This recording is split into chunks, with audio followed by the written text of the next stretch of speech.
Nice argument, Senator. Why don't you back it up with a source? My source is that I made it the fuck up.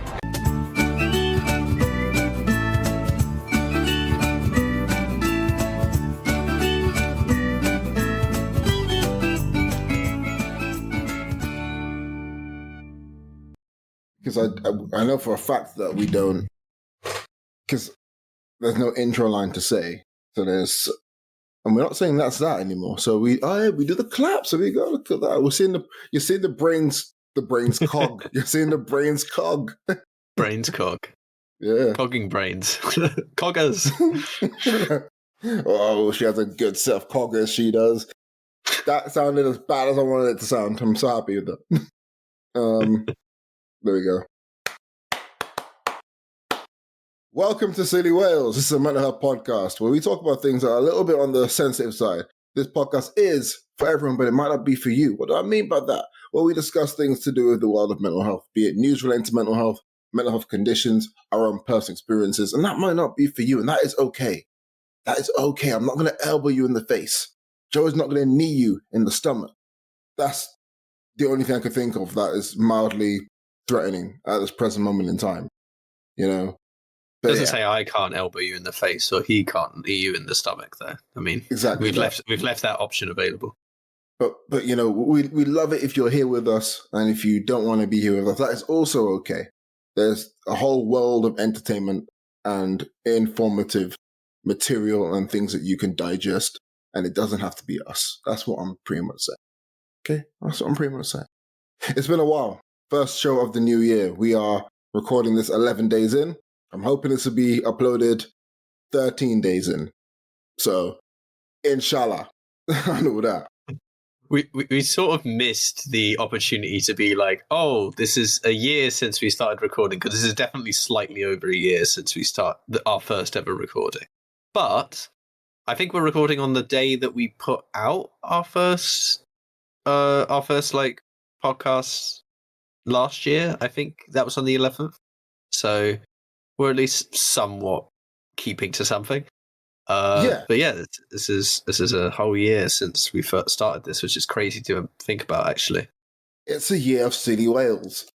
And I'm just going through our Discord server, and for some reason, I posted a lot about Anthony Jeselnik in the Discord server, mainly because I think you look like him. Oh, yes, yeah. Yeah, just trying to figure out a date of when we started recording for the first time and things like that. But yeah, we've been doing this show for a whole year, and it is insane how many people have had some form of effect from the show, how many people have interacted with me like in person, and the reviews we've gotten from people, and just the general small audience that we are slowly building. And I think it being a whole year in, all we can really say is thank you, because at the end of the year, the very last day, the 31st of December, we reached 1,000 listeners.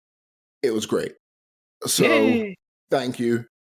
And I haven't pushed this show a lot without, like, I haven't pushed the show on Instagram or anything. I haven't done anything like that. I've just been like, hey, I'm going to upload it, share it on Reddit a few times, and we go from there. So, again, thank you ever so much for that. And thank you for existing. No, thank you. But yeah, all right. So now we're back in the year 2025. It's been a very interesting start of our year, but the show season 2 remains the same. And is there anything you want to say before we get into mental health this week, Joe? Actually, no, let's go for it, man. Let's start strong. So if you saw if you saw the last episode of 2024, then you know the show's changed a little bit, and we do things slightly differently here, which means we do things like this.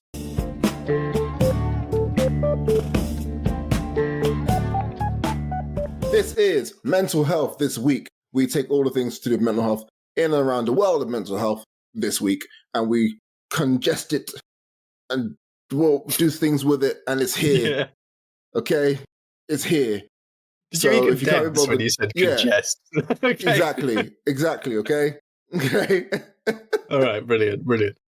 Anyway, we have lots of different articles and different things in our lives that we like to bring to this. So we want to start things off with something actually very, very, very important. That is the mental health bill that's currently in the process of being discussed by various different parliamentary committees. And it is very important, especially in terms of things like hospitalization and overall detention in terms of mental health welfare, how we look after people, how we decide whether people should remain as an inpatient or whether they should be held in certain different centers, be it a mental health center, be it even prison, and how we want to reform that and make changes to that. Well said. Very well said. Okay, fine. I'll keep going. So, it goes over a lot of things. I believe based upon the obviously we will put in links for all of this as we are now doing, as Alex is painstakingly doing. The NHS Confederation has kind of gone over like key points and sort of given underlying explanations for why certain things need to change. Hopefully we'll also put in the actual like original Mental Health Act that's being reformed prior to its being reformed. They go over the fact that the bill will probably only contain minor changes from a draft that's already been made. So if you want to get an idea of maybe what the future looks like, then the 2022 draft mental health bill as in the NHS Confederation website will probably be the way to go there. But they go over lots of explanations of it. This goes from this is largely about the ability to detain people and the fact that it was incredibly sort of systemically racist, largely speaking, and that there is a continuing need to reflect modern understanding of mental illness as it posits. So making sure that it's a little bit harder to just detain someone. Like there were certain like lines that were legally very difficult to explain what they even meant, and they're going to be taken out. And then there's also, in terms of like having an explanation of, okay, well, what does it mean to be someone who, as it puts it, if I can, when I find it, someone who is the inclusion of likelihood of harm and how soon it will occur in the detention criteria has been removed. Other things like this, because it's just not very useful language, like legally. And when we're talking about legal stuff, because we've done this twice in a row now, and I like bringing up this stuff. And in general, I think the reason why we even mention this at all is because this is probably one of the things that's going to pass you by in terms of like any details and things like that. So it's worth mentioning. And making sure that the bar for detention will be higher. So making sure it is not just as easy. So this is a big thing in terms of just kind of preventing people with authority from just kind of like taking away someone's autonomy very quickly when without much effort or need to kind of explain themselves or justify it. Making sure that people with learning disabilities and people who are autistic have like maximum detention can only be detained for so long, rather, as you said, like changing, as you mentioned about prisons or police stations being used, now those are no longer safe spaces to be included, so therefore these will not be so people won't be detained in these sorts of environments the same way, and also lots of things around trying to have more community inclusivity, whether it be services or provisions, essentially trying to create a more kind of social welfare dynamic, or not social welfare, but social, the language escapes me for how to describe this, but sort of a more social recognition and social ability to kind of engage and talk about this, while also at the same time providing like the ability for people to come forward if they feel that they're under especially I think for generations that maybe haven't grown up as we have with as much kind of recognition, like kind of contemporarily, of some of these disorders. Obviously we are growing up now, or like we are looking at the generation earlier and now realizing that they're getting more than we ever had, but there are generations above us as well. And so kind of keeping that going and continuing to inform on that and improve on that, I think it's a very is a big deal. They're essentially going to go line by line, like is what has been said. Like they're going to go line by line and basically like do all of the reform stuff. Again, there's already been a draft, so they're largely going to stay to that. But this is an incredibly important thing, and this kind of stuff needs to happen probably quite regularly. Obviously, the reason why this initiated was because of the was specifically because of the fact that there was a stark disparity on when being used for detention rates when being used for ethnic minority groups as opposed to, you know, like white people. So, and as followed in 2018, so this is a long time coming, the independent review of the Mental Health Act. And then the other main driver was also just to reduce detention rates in general, because what we want to do, I guess, as a society, but if you think about it purely from the perspective of, you know, being someone who is going to have these powers used on you, you would rather it never actually be used, like some of these detaining powers and so on. The idea of, you know, preventing it from happening before it can happen, you know, like rather than like coming in at to sort of quote unquote save the day by getting rid of the problem when you're actually not doing that at all. You've allowed the problem to fester, and then you've got someone now who is in a really bad state, and you're now removing them from society and all of these other sorts of things. Again, there's so many versions of this. Like when we talk about homelessness, for example, there's a very similar like precept that we want to avoid there being people who are on the streets, not we want to take people who are on the streets like off of the streets so that we don't see them anymore. Like, there's a very big difference between the two, but easily that can be confused.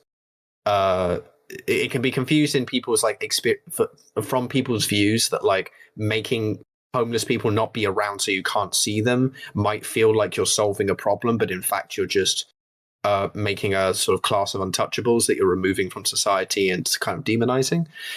So yeah, very much the same kind of metric and explanation there. Yeah. So really important.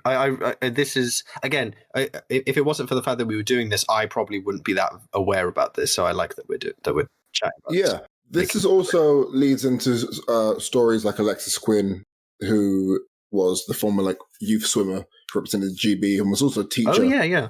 And she went in originally for 3 days and ended up spending over 3 years pretty much held in a mental asylum against her will. I said, well, the asylum's a bit outdated, but in this context, for her, it might as well have been that she wasn't allowed access to her own daughter. She wasn't allowed access to anything outside of those things, to the point where she literally had to catch an escape, run into a car, get into that car, drive to Dover, go to France, and then she ended up in Lagos, Nigeria. So all to escape the quote-unquote mental health care system that was supposed to help her. Mm-hmm. We do not want those things to happen. I have personal friends who have had very, very strong experiences where they've been held against their will without the ability to have the agency to make their own choices. And a lot of these come, especially in Alexis' case. Alexis, she had autism, so she was put in an environment in which there was sensory overload, which made her symptoms worse. And if you want to know more, I'll put a link to an article as well as a whole podcast series done by Sky News on this. So I think every single step we make to giving people agency and giving people the ability to form their own opinions and to make their own choices about their own healthcare and their own well-being, be it physical and be it mental, is a step forward, especially in terms of progressive policies. This is as progressive as we can get, giving people the ability to make their own choices. So hopefully this passes without any sort of hitches. Yeah, it's such a easy mistake made, or not even mistake made, but I think there's just this underlying narrative that's been consistent throughout for a long time. Let's just say, like through a lot of human history, about where like people put into a situation where which is horrible and causes great pain is then. And the actions they take as a result of being in those spaces is then used as the like metric for why they need to be punished or why they need to be or why they need to be demonized and so on. It's like it's so easy to like, you know, I remember this being used and when talking about the idea of like people in war, for example. This is like quite a tangent, but I this metaphor I think is quite useful with describing the idea of like of the idea of beating people down in a situation and then reacting really, really severely when they do things that might when they retaliate by crossing lines that maybe they shouldn't, with the idea of, yeah, but you can't just like, if you have someone on the ground and you're standing on their neck and then they try to like, and then they try to attack you while you're not looking, you know, then you can't be like, well, I've got you on your neck, but you can't attack me while I'm not a willing participant in this fight. Like you can't sucker punch me. And it's like, well, what do you mean you're on their neck? Like what they, you know, it's a very, it's not an easy. It's too easy to basically play the card of, oh, someone has done something that is bad, therefore they should be kind of recognized under the same like jurisdiction by which you would recognize someone who actually doesn't have any of the kinds of difficulties that they might, and that we should recognize that there is a big difference, especially when we're talking about things like mental health and disorders, especially because these things are not stuff we can choose. So it's so incredibly important. Yeah, I think that again, especially when it comes to learning disabilities and things along the lines of autism, there was significant cases where people with those conditions were held for years at a time. So we, as a society, we cannot allow that to happen again, and we can't allow this to continue to happen. So this is the step in the right direction. On the topic of sort of social, or not even social, but like kind of this attempt to try and understand this, do we want to talk about Cumbria? Yeah. So, picture this, okay? You're 20-something years old, and you have sticky fingers. You go into Tesco, and you go, hey, there's some naan bread, and I'm going to steal it. And you pick it up, put it in your bag, and you get caught. You get arrested, and the police are there, hey, you jam teeth. And they say, hey, do you know what? We're going to screen you for ADHD. And that starts a cycle in which you end up with a diagnosis of ADHD, and your whole life turns around, and everything is great. And you are now a productive member of society, no longer stealing naan breads from Tesco. That is the utopian viewpoint of what this project is. So, it's been trialed before in London, and it's now being trialed in Cumbria. They are introducing ADHD screenings to people who have been caught and then put in temporary prison, waiting charges, things like that. So I pointed out that example there. We could have people being screened for ADHD and possibly even diagnosed later on by the police. Now, this is going to be controversial. Not by the police, I just want to point out, because police, correct. There's no diagnosis by the police. It's merely that they can, because that has to be done by a medical professional. I like when you say like, yes, later on, like correct, a medical professional can, but it's more like getting referenced by the police, if that makes sense. That's it. Yeah.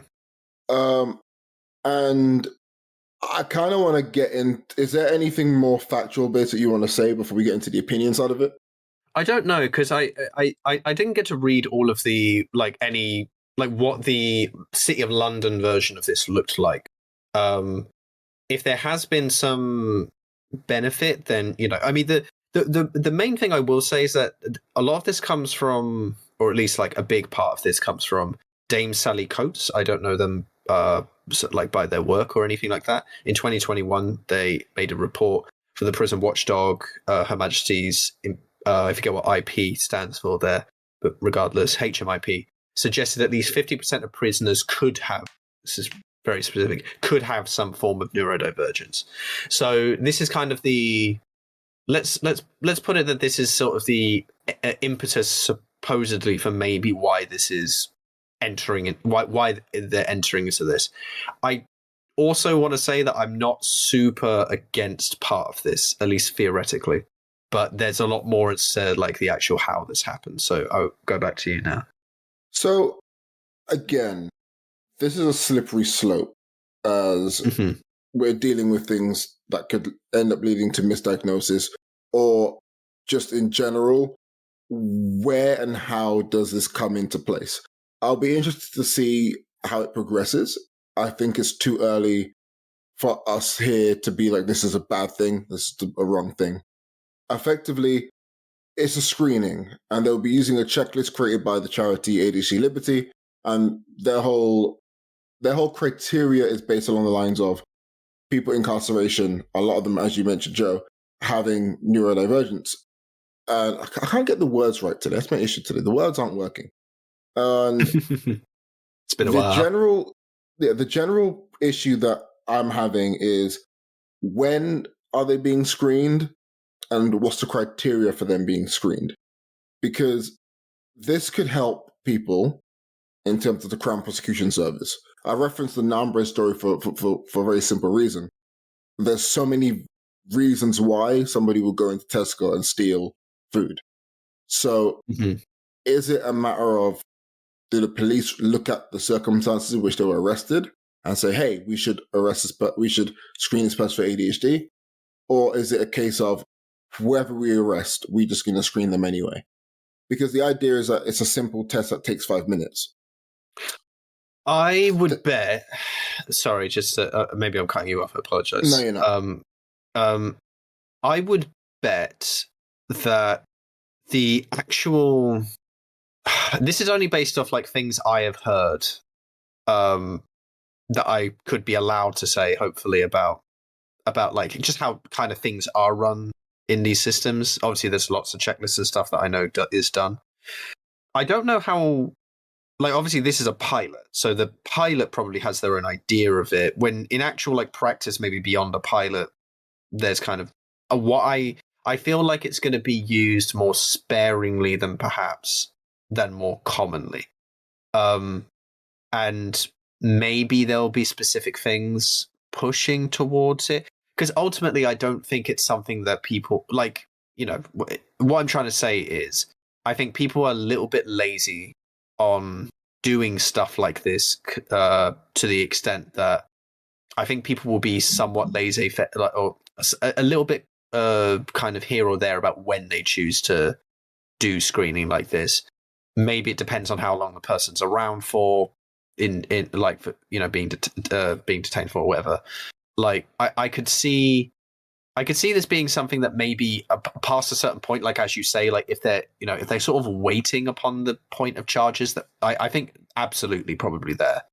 And again, maybe there'll be a sort of a guideline of what kind of crimes. Now that's where it gets weird, because at least for me, from where I think of it as, at what point are we putting ADHD into a stereotype as far as like what to be looked for if we're going to do that? If we're not doing it universally, then like doing a screening like that universally, then how do we, then obviously there has to be a set of ideas as to, you know, what do you look for and what do you expect is more likely to produce a positive result? Because I think this is the unfortunate bias of these things. I think that the standard is that people tend to use stuff like this when they think it's going to get a positive result, or when they think it's more likely to yield something, because people don't want to do something and get negative results. That's generally not how it works, aside from like going to a hospital.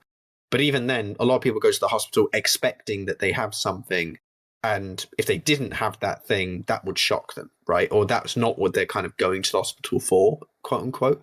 So I think there's like a bias that exists there. So it would have to be pretty universal and have to be something that was used for everyone.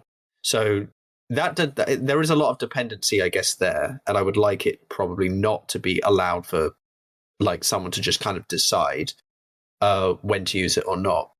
And to that extent, that's the reason why I can kind of see where this would be useful, because I can see a situation, not just because, yes, there may be a larger proportion of prisoners that are neurodivergent than compared to like the general population, even though I don't really know if that's true. It's more so, I think, the fact that lots of people who end up in sort of like in these sorts of situations are just kind of like not necessarily being like around individuals who could actually find a way of helping them. That doesn't mean that like this will clear that up, because like you said, there's lots of reasons why, and just being diagnosed with ADHD is not going to solve like poverty, for example. So that's not a reasonable that's not going to clear crime for that reason. So yeah, I think I don't think of it as being, well, at least in my head, I don't think of it as being this like as being much of a panacea or much of a cure for crime, as much as I think of it as being more of like giving a pamphlet to someone who is kind of going down potentially a problematic path, whether we're talking about it from a moral standpoint or whether we just talk about it from, hey, even though you might have every good reason to do what you're doing, at the end of the day, like, you're going to get fucked by the society in the end if you don't find a way out of it. And it's not necessarily your fault, just sincerely, that's what's going to happen. So it's like giving a pamphlet to someone in that situation, and maybe there's a way in which they can be recognized separately for it. But I think, honestly, for that to even be true, we would probably have to have way more outside of just being diagnosed with ADHD to reach a point where even giving someone an ADHD diagnosis would be that useful, if you know what I mean. Like, there needs to be more support elsewhere for something like this to matter. So it's not. Yeah, I maybe I'm not as maybe I'm looking at it slightly differently, but that's like my level of kind of like cynicism around it. Yeah, my cynicism is like, it's a trial period, so I'm very open to it existing. Mm-hmm. I also want it to succeed because I want things like this to succeed. Yeah. By pure optimism.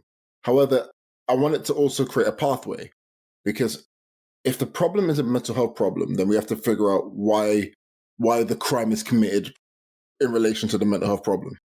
Like, then it requires a lot of help, and that requires a working system. Yes. A working healthcare system, which we do not have. So what's going to happen is you're going to say, hey, we're going to do an ADHD screening test. You're going to fill it out. And then you're going to be like, hey, we recommend you get a diagnosis for ADHD by a healthcare professional. And then you're going to get added to a waiting list of up to 3 years. So in that time, you are most likely going to become a repeat offender. Mm-hmm. But also, the fact that it could be used to help the Crown Prosecution Service weigh up their charges for and against you, just against you, sorry, makes me ask the question of, is there much point? Because are we now going to look at this and say, oh, this person stole the naan bread from Tesco, but this screening says that they might have ADHD, so we're going to remove the sentencing. We're not going to bother sentencing them, and we're going to make them we're going to give them an unofficial caution, because giving them an actual sentence and charging them with something or whatever could then lead to their lives being heavily impacted for stealing fucking naan bread. Because that could save a life. But then, again, as we've discussed, how and when will this be used? Personally, I share your cynicism. Yeah, I feel it's more like I've shared your cynicism as we've discussed it. But I think, as always with these kinds of things, and maybe this is just what we're trying to point out by even talking about it in this way, is that lots of things sound better than they are, like, in practice. And it's more to do with, and again, it's not to do with the fact that because it is like inherently flawed.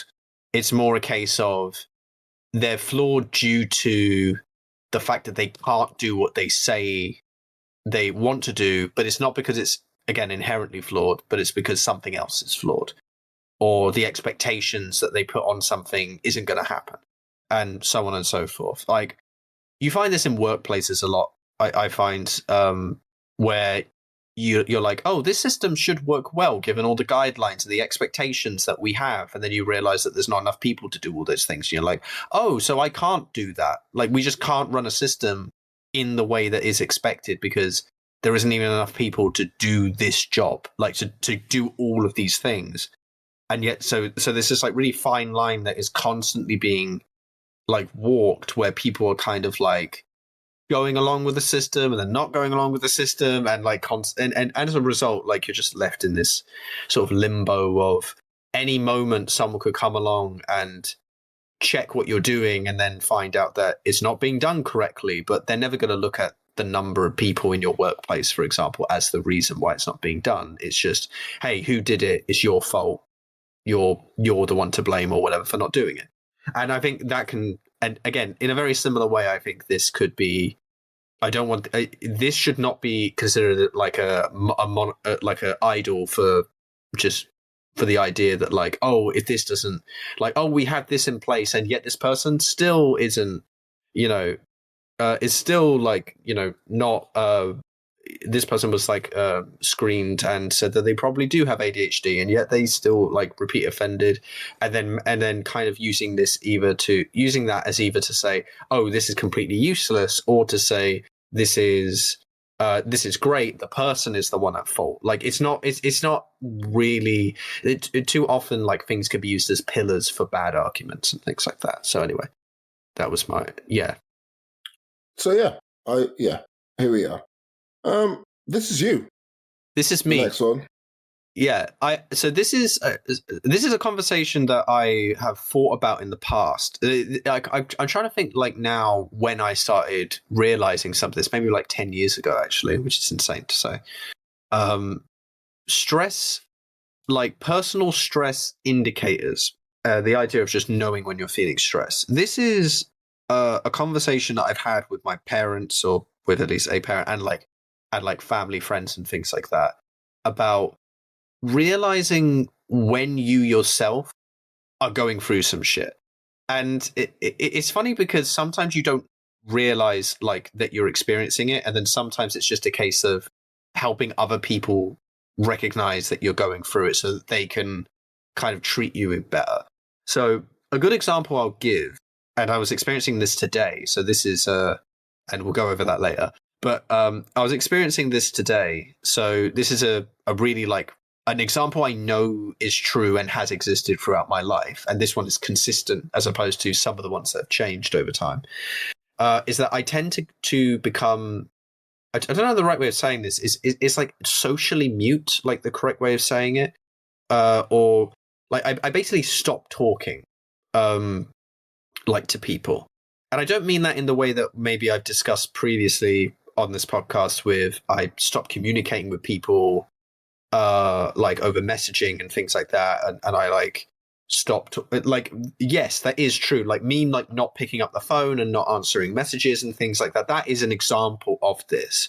But there's actually a very particular one, which is like I can be around people physically and I kind of stop talking. Like I my brain shuts off like a social part of itself, and I kind of coast through without really like engaging in like social conversation and things like that. Like today, I spent almost all of it saying absolutely nothing to anyone, and someone would come by me and they would say something, or in a situation I know I would say something to them, I just shut the fuck, like there was just nothing that would come out my mouth. Like I noticed the moment going by as it happened, and then realized I didn't say anything.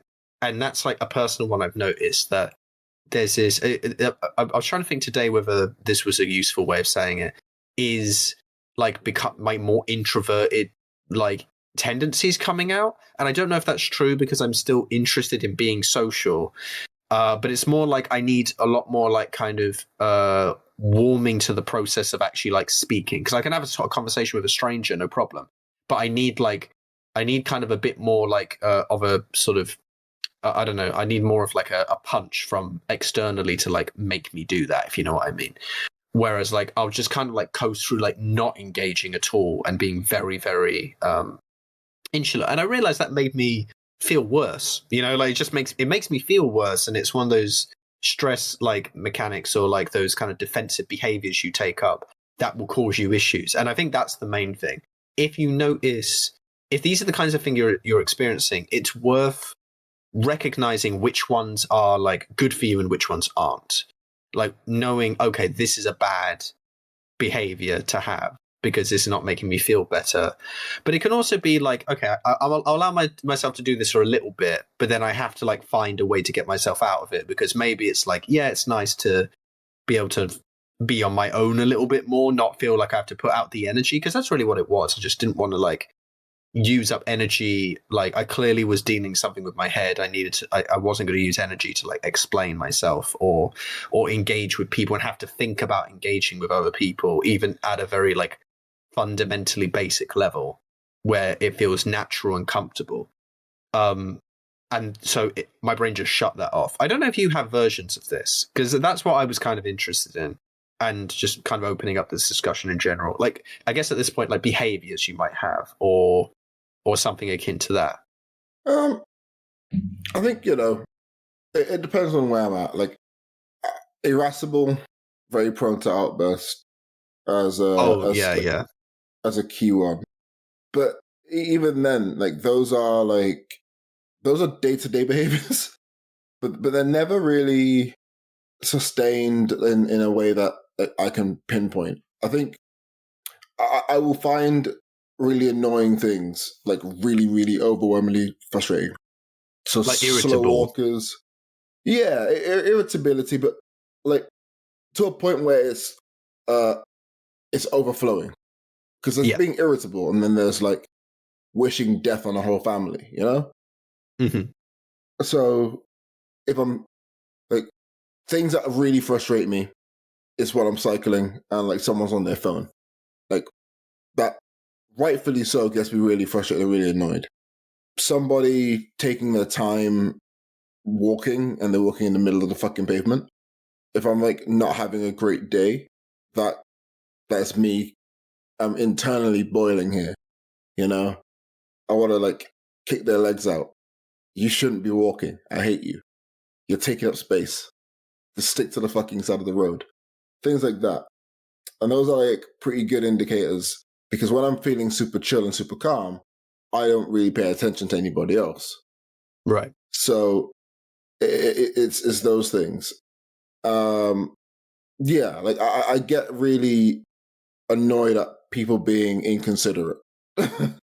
So, which is very reasonable, of course. But like you said, like there's a difference between how you feel, like in terms of what like mental setting, like set you're in, like the set you're in, set the mental state that you're in, like, and why, and like whether or not that's something you're even gonna like focus on for any period of time.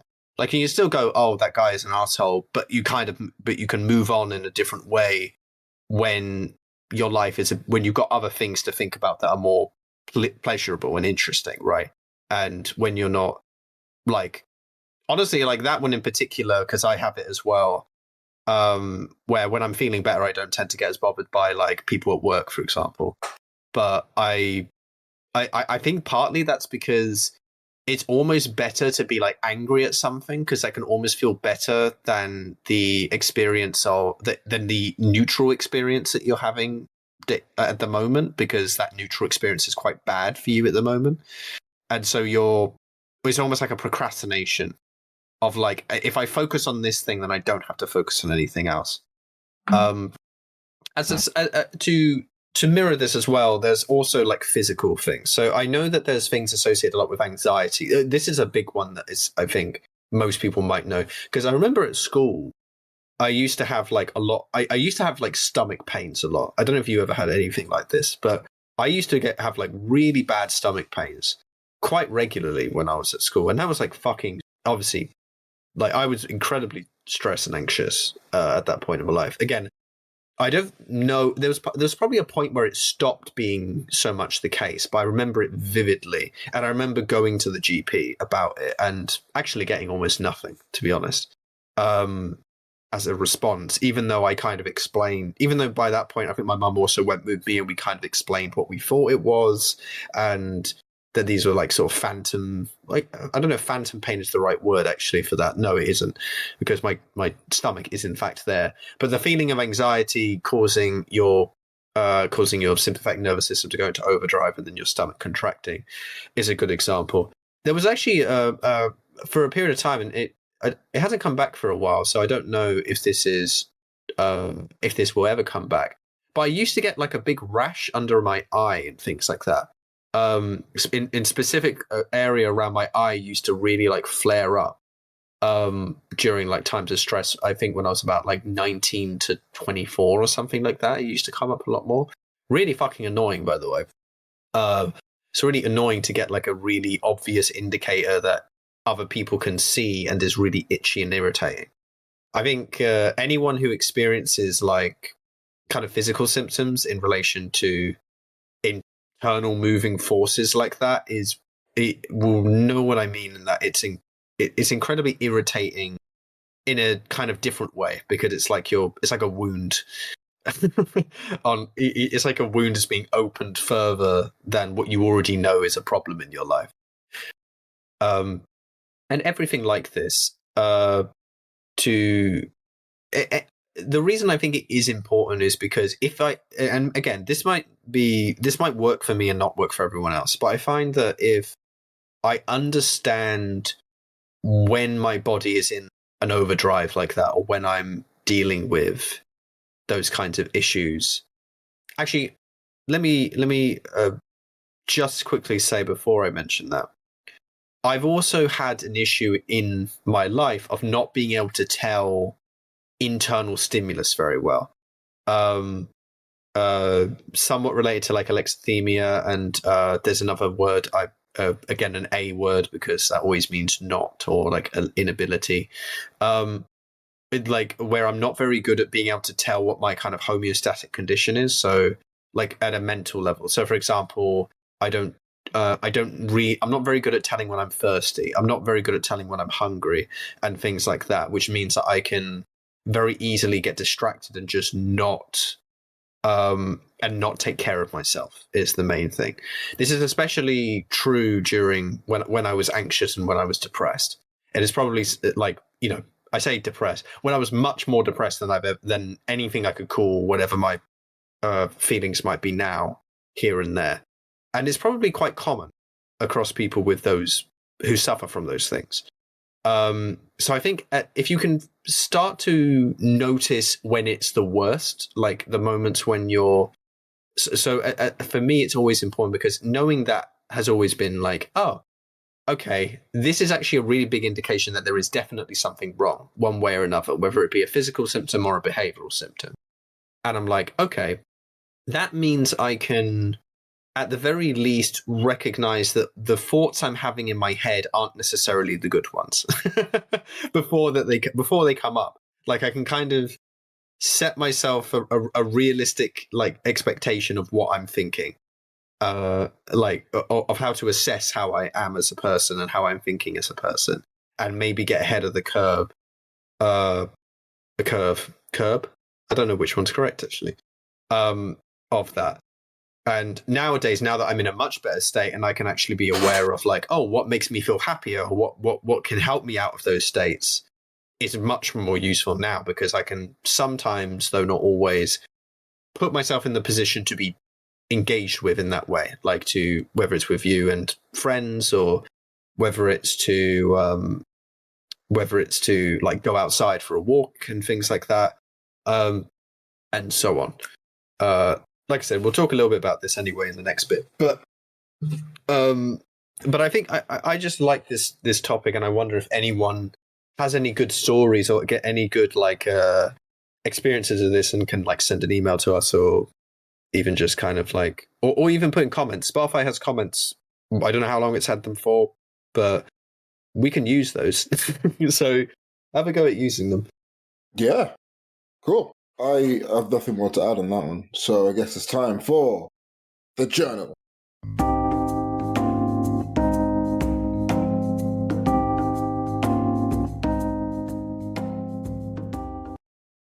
Welcome to the journal. This is a bit where we talk about how we're doing throughout the week. This is how Silly Worlds used to be. Now it's a little condensed moment of the show. Who's going first, Joe? You're going first.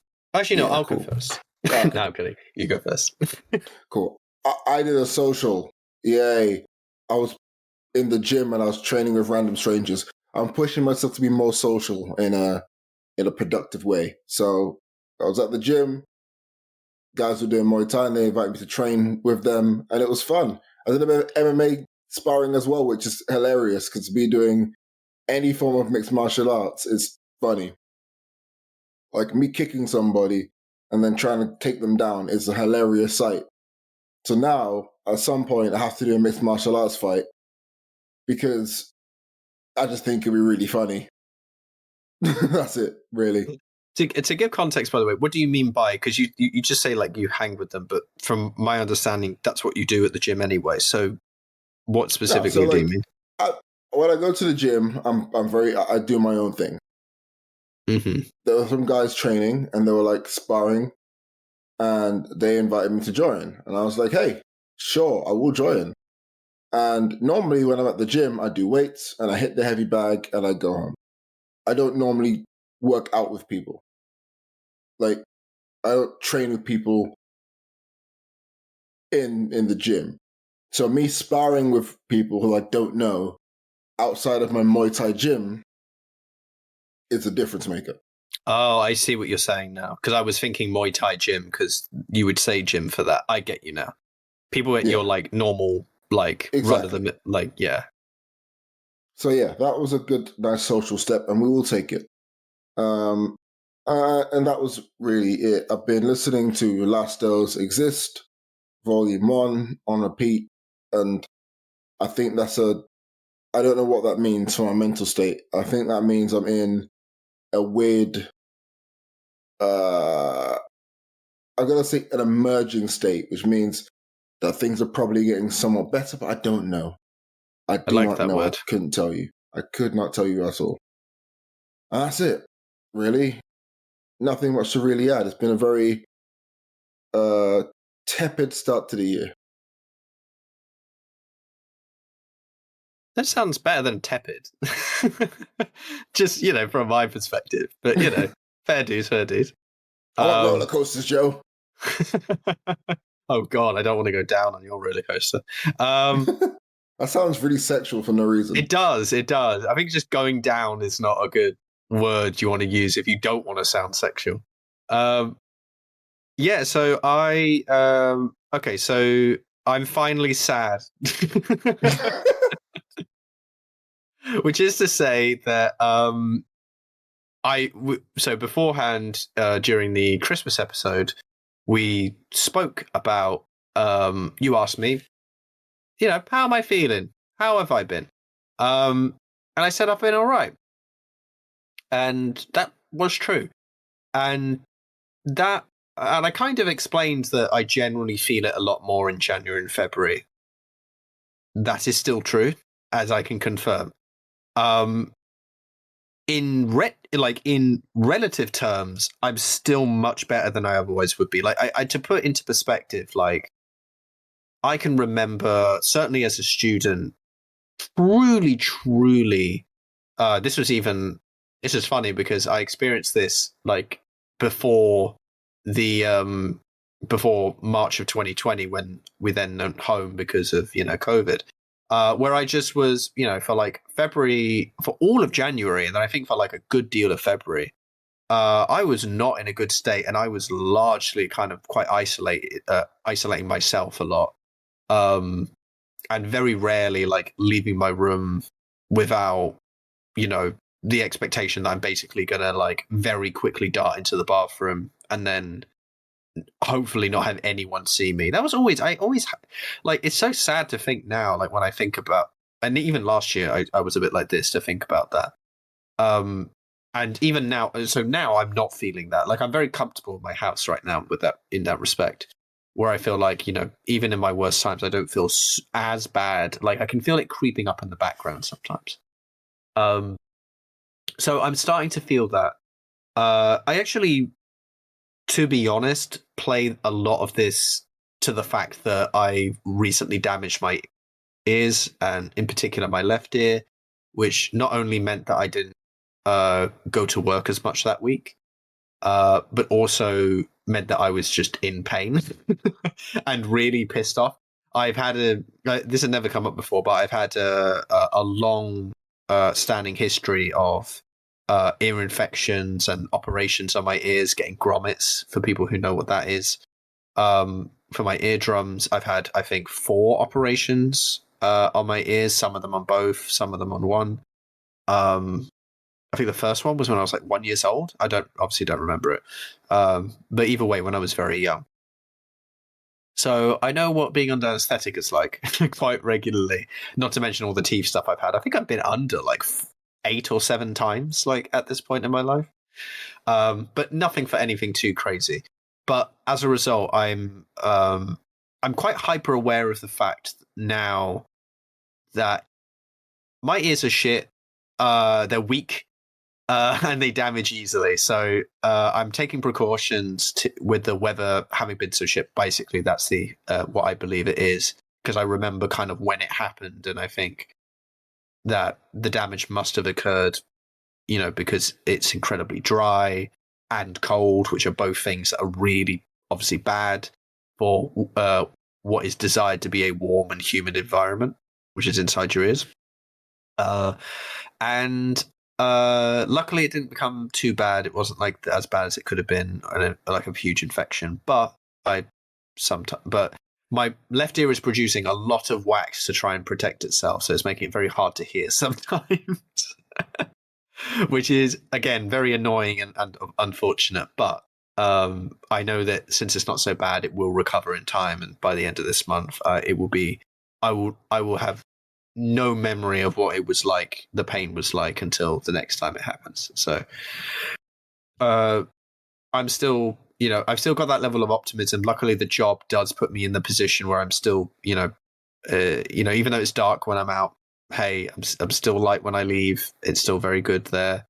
And I'm on a new rota, which will hopefully be really good for my job, for my personal mental health.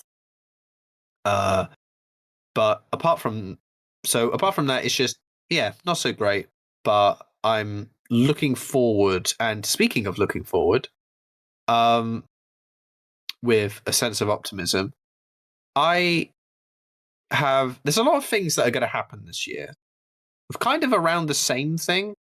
I don't know. I can't remember if we've spoken about this, but Kessis is getting married. Is that okay to say on the show? Yeah, I think that's fine. And that's a big deal because, I say it's a big deal. It's a big deal for them, obviously. It's not a big deal for me in the sense of I don't put a huge amount of weight on marriage, especially.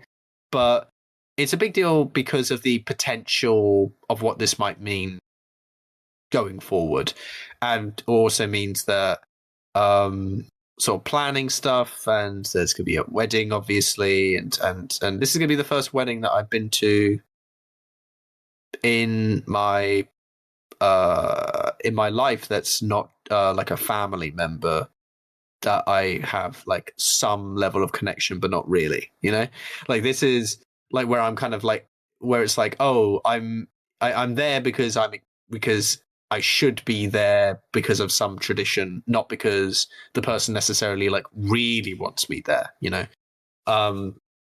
whereas now it's like, oh no, I wanted to be there and I'm going to be the best man and all of this other sort of stuff. So, it's going to be quite a year. It's quite a pivotal year in that respect. Also, the year is just a round number and it's a square number. So I just naturally am putting a bias on the year as to hopefully it will be good for me. I'm not saying that the world will necessarily be great. I always feel like I have to mention that or say that when it comes to these sorts of things, because 2020 was a round number and that was shit. So, and politics has been pretty bad for the last like however long.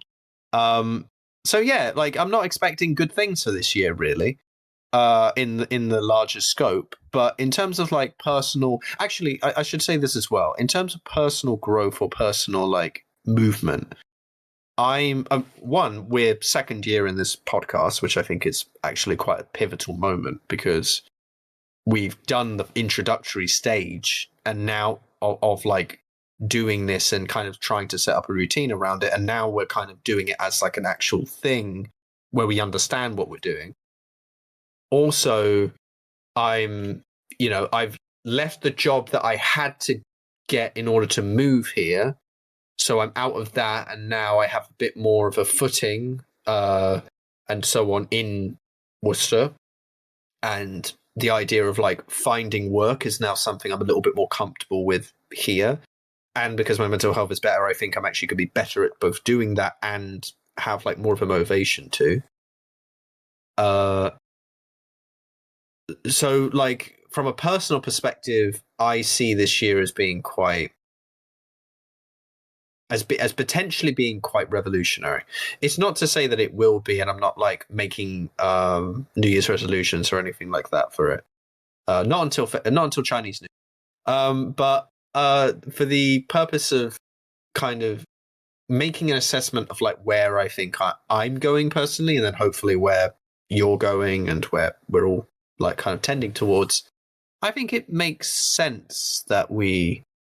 I think there's something to say that it makes that I see kind of like a positive like direction. Like I'm no longer in the position where I'm just trying to get out of something bad. Do you know what I mean? Like that's kind of been my life up till now.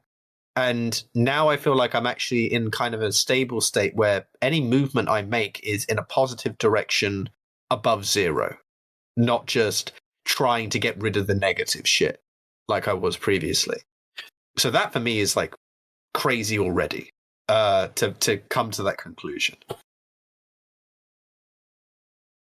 Yeah. We discussed this on the winter episode. I just never really care for the new year and all that stuff. So I'm not offering a lot. It's hard to offer much. Well, let me ask you this then, because obviously I'm not asking you to put like much emphasis on the fact that this is a new year, but what kind of things do you want to do this year? Like just like think of it as a measurement of time. Like this is a unit, this is a year. What kinds of things are you maybe looking to be doing more or whatever? Like what's your kind of standard, I suppose? Get this show pumping and going well, and fighting somebody at some point. Okay, that's a good one. Is there like is there an idea of like when you would do that? I'm curious. My issue has always been putting a time limit on things. I want to do this by this time. I've never been able to do anything by that time. Yeah, so true. I wanted to get 1,000 listens by the end of the year, and we did that. And that's one of the few wins I have over the last 6 years. So, because whenever I have like the tiny wins, I have a massive defeat. So it's like, well, I have to restructure the L's that I take, and maybe amplify the small wins more. Who knows? But yeah. Speaking of L's, by the way, you said, "Oh, I want to get in a fight, like a sanctioned fight." I assume. Are you? That's not you saying I want to win a fight. You just say you want to get in one. So yeah, you don't really care one way or the other, I assume. No, like it's hard. Yeah, sure, winning would be great, but I'm not gonna sit and be like, I want to win my first fight, and then like have that whole I'm guaranteed a victory thing. I am very much of the belief that and this is why I hate this stuff, because I'm gonna get the whole you have to believe it, you're gonna win. Shut the fuck up. Like yeah, shut up. like there's no barrier that's stopping the guy from throwing a double spinning back kick to my head. The question isn't about what they're going to do and what I'm going to do. The question is about the reaction to what they're going to do and what I'm going to do. It's not about the belief and the mindset and all that stuff. It's about being well trained and being able to handle any sort of pressure that's there. And the case in point is simple. You see the best fighters in the world crumble under immense pressure. Mm-hmm. You see the best fighters in the world crumble under zero pressure. Shit happens. Oh, it's his mindset. It's his mindset. Well, could well be. It could just be that the other guy's really fucking good. You know, Yeah, who knows? I agree. Who knows? The world is the universe is too chaotic to try to make sense of it by just saying that someone needs to believe harder. It's just not. To me, it's too naive of how everything works to just use that as the fall. Yeah. I guess we'll end the episode on this. Genuinely, my head is not in the right place for the usual standard of silly world. So I do apologize. It's not up to your standards. I did get rocked at sparring a little bit. That's probably what it is. I could feel it. So it's taking the time to look after yourself is great, which is what I'm kind of forced to do anyway. Mm-hmm. So if there's one thing I would say for the year, it's how best can I look after myself? Cool. And can I maintain that for a long period of time? That's one thing. Can we sustain those things? Rather than, I'm going to do this new thing. I'm going to start this new thing. I'm going to do this new that. I'm going to do this new that. It's no point, Yeah, who knows? Wow, you actually did manage to answer the question of expectations for the year. That's actually perfectly said. There we go. Maintaining what we already had. It is time for Choo Choo Recommendation Station. You're written down first, so you're going to go first. No, you're going to go first now. No, you're going first now. All right. I want to recommend Crashout Heritage. You fucking cunt. Go on. Do it. You're going to talk for 45 minutes about fucking Shogun Showdown. No, I'm not. Come on. Cool. Ray Vaughn dropped a track that's on YouTube, Crashout Heritage. He just disses everyone. And then also Billy Ocean, because, why the fuck not? Red Light Spells Danger. 2 great songs. Enjoy them. Have fun. Shogun Showdown is a roguelike game. Play it. The music is fucking bumping. Listen to it on the Shogun Showdown OST on Spotify if you don't want to play the game. If you're not interested in games, it's still good. And yeah, no, it's a fun game. There's a lot to it. I've been having a lot of fun recently with it. And that's that. We're going to take 2 steps to the rear and get out of here. We're in the wind. See ya. Joe, it's actually a roguelite, not a roguelike. You messed up. No, I'm kidding. See ya.